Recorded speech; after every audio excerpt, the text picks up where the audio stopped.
श्री स्वामी समर्थ मित्रांनो, जर तुम्हाला माझे व्हिडिओ आवडत असतील आणि अजून खूप साऱ्या टॉपिकवर जर माहिती हवी असेल तर माझ्या चॅनेलला नक्की सबस्क्राईब करा आणि व्हिडिओ जास्तीत जास्त लाईक करा आणि आपल्या मराठी माणसांपर्यंत जास्तीत जास्त पोहोचवा।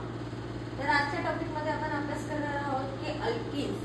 तर लास्ट टॉपिकमध्ये आपण बघितलेलं की व्हॉट इज अ अल्केन्स, त्यांच्या मेथड ऑफ प्रिपरेशन काय आहेत, त्यांच्या केमिकल प्रॉपर्टीज काय आहेत ते आपण स्टडी केलेले आहे। आताचा टॉपिक आपला आहे की अल्केन्स, बरोबर। सो आता अल्केन्स मीन्स काय? Alkenes means the unsaturated hydrocarbon those containing at least one carbon carbon double bond, right. Means ज्या हायड्रोकार्बन मध्ये कार्बन कार्बन डबल बॉन्ड आहे, राईट।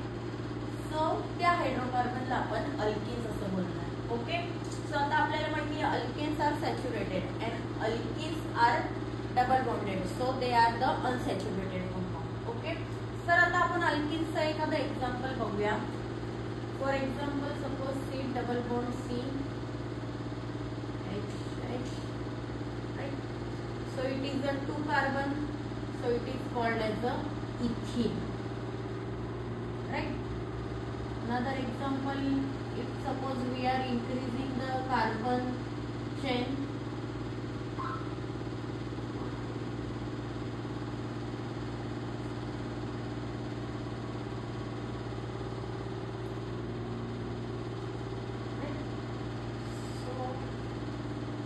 आपण बघणार आहोत की फर्स्ट पोझिशनला डबल बॉन्ड आहे and this is the second and third carbon, right?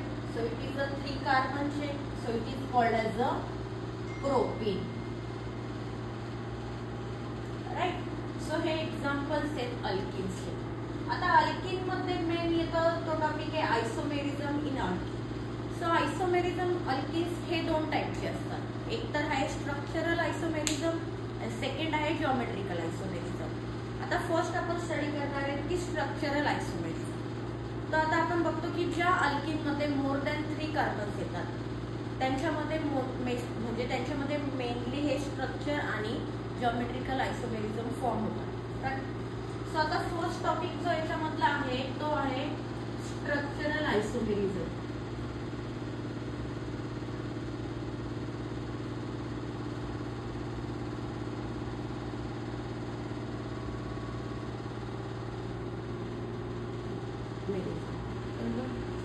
So आता स्ट्रक्चरल आयसोमेरिझम मीन्स काय? मीन्स आता एखादा अल्कीन आहे सपोज, त्या अल्कीनला जे ग्रुप अटॅच आहेत और ॲटम जे अटॅच आहेत ज्या कार्बनला, सो ते ॲटम आपण डिफरंट अरेंजमेंट मध्ये अरेंज करून त्यांना नवीन फॉर्मॅट मध्ये त्याचं स्ट्रक्चर बनवणार आहे, तर ते असतात structure isomerism.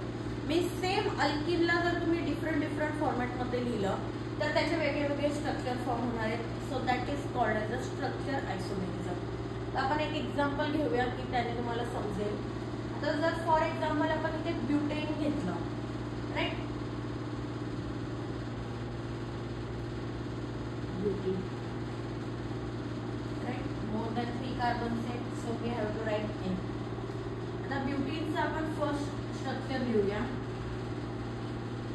1 2 3 4, right. So butane means we know it is a 4 carbon chain. So 4 कार्बनची चेन घेतली आपण। सो फर्स्ट कार्बनच्या पुढे आपण डबल बॉन्ड घेतलेला आहे, तर बाकीच्या कार्बनची व्हॅलेन्सी कंप्लीट करूया।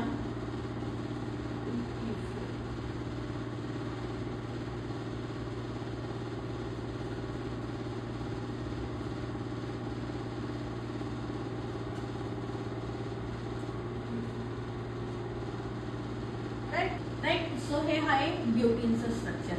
सो आता फर्स्ट आपण याला लेबलिंग करूया 1 2 3 and 4। So now this is the but 1E, okay. First कार्बनच्या पुढे डबल बॉन्ड आहे, so we have to write 1E। आता हे जे स्ट्रक्चर आहे याला आपण दुसऱ्या स्ट्रक्चर फॉर्मॅट मध्ये अरेंज करणार आहे की ज्याचा दुसरा आयसोमेरिझम फॉर्म होईल। सो आता आपण त्याच्यामध्ये काय करू शकतो, डबल बॉन्ड शिफ्ट करू शकतो, राईट। सो आता याच्यामध्ये आपण डबल बॉन्ड शिफ्ट करूया। First we have to write the 4 carbon chain, right. So आता इथे फर्स्ट पोझिशनला डबल बॉन्ड आहे, सो आता इथे मी सेकंड पोझिशनला डबल बॉन्ड देते, सो इथे डबल बॉन्ड होईल, right. So then we have to satisfy the valency of all carbon. then we get the structure. Here is the H, here is the H, and it is a CH, right? Okay, so now we have to label the longest chain, and the name is the but. आता second कार्बनच्या पुढे double bond आहे, so we have to write 2 right? So it is a but 2 and it is a but 1 so आता आपण याच्यामध्ये बघतो की first पोझिशनला आणि ते सेकंड पोझिशनला डबल बॉन्ड आहे. So this pair we have to also called as a position isomers.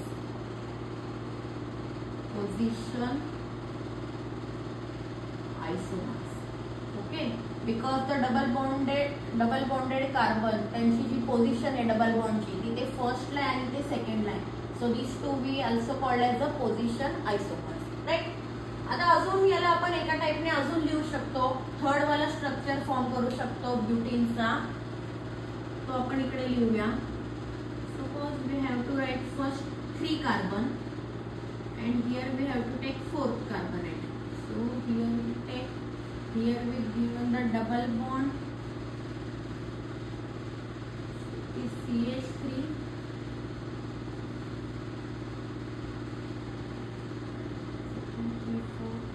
right? So this structure is formed butene. आता याचा लेबलिंग आपण करूया. फर्स्ट लॉन्गेस्ट चेन सिलेक्ट करून ठेवूया. सो आता सेकंड कार्बनला सबस्टिट्यूशन इथे अटॅच आहे, right?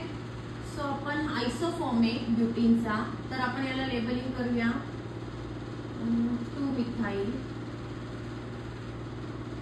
2 methyl. This is a 3 carbon chain, so we have to write pro. First position ला double bond है, so we have to write 1 in, right? So it is a 2 methyl pro 1 in. Okay.